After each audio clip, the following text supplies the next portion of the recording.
So let's talk more about workplace bullying. Because I know that when we talk about narcissism, it often focuses on romantic relationships, dating, and of course, those intimate relationships are very impactful. And if we're being emotionally abused in any kind of context, it can be a very powerful thing, right? It affects our lives. But when it comes to workplace bullying, something that affects our actual livelihood, our survival as well, there's just so much that isn't spoken about. So I just want to cover some of the basics here. Because there are some things that you may have seen written about workplace bullying, but it actually goes even deeper and it can be very covert, right? Because there are, obviously, as research has shown, a lot of psychopathic and narcissistic individuals in corporate workplaces today. And so when you think about how they operate, some of them will try to toe the line of the law so that what they're doing may be technically legal, but it is highly, highly unjust. It is unethical in some way. It violates moral codes. And some of them may actually do things that are illegal, but they have something to try to protect them, right? Or they may be thrill seeking psychopaths. So they will try to cross boundaries and push boundaries often to try to see how they can get a reaction out of you, especially if you are a scapegoat in the workplace. Now, scapegoats are people who are chosen to be bullied, persecuted, ostracized from the group, and it's usually because they're more talented, they have more resources, they have something inside of them that is very powerful. They may be very brave in speaking out, and therefore they are often shamed and silenced for when they do speak out. Even if they're very respectful and reasonable about holding people accountable, it doesn't matter because if they're trying to threaten the cult like practices and agendas of the group, they're going to be demeaned, right, in some way, shape, or form. And there's a lot of manipulation tactics that can happen in the workplace that people don't talk about. For example, a narcissistic or psychopathic person can professionally love bomb and devalue you. And it doesn't even have to be professional love bombing. It can actually just be regular love bombing too, because obviously sexual harassment is also an issue in the workplace today as well, especially with women, in terms of women being targeted. So there's lots of ways in which that can manifest, and there's lots of ways in which that can be embodied in the workplace in a toxic work environment.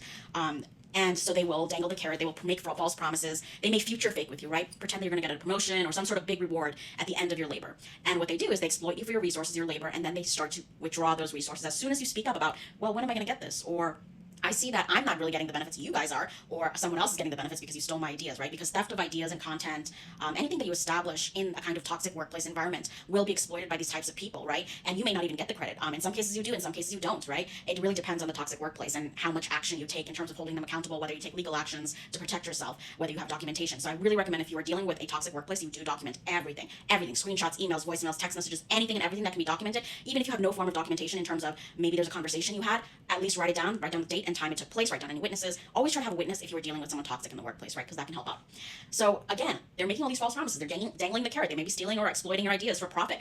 And at the end of the day, what they're also doing is perhaps they're spreading rumors about you, slander, smear campaigns, because you decided to call them out, because you decided to hold them accountable, however reasonably and calmly you did that. And they will seek to punish you for it because right now you are a target, because you have spoken out, because you are talented, because you are resourceful. You may even surpass all the members of the group in some way, shape, or form, but you're not going to be the one who might get the promotion because, again, this is a toxic workplace environment. This is not a meritocracy, right? This is a context where there may be a lot of favoritism or nepotism towards certain people.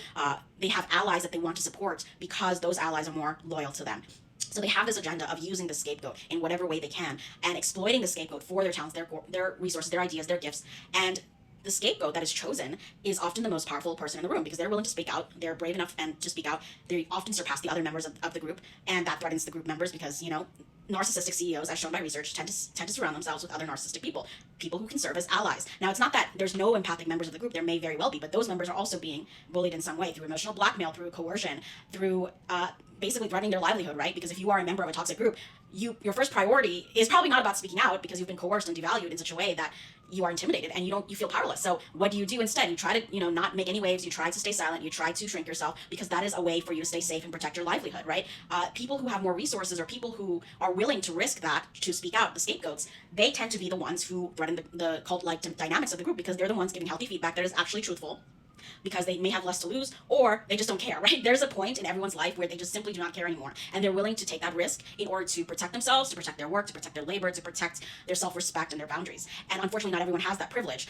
But scapegoats, no matter how many resources they have, they can still feel punished and degraded and devalued at the end of the day because they are a target. And so when these people target them, they will do so in very malicious, very covert ways, right? And this is, I'm talking about people who maybe they established something like an idea, they had a project that they were working on, and then the narcissistic person tried to take their ideas and launch another project that was similar and gave credit to someone else that was more loyal to them, right? Trying to kind of give that kind of recognition to someone else, that is a very covert manipulation tactic that these types of people can use. And it's not always legal, right? So you do have to hold them accountable if they're doing illegal things.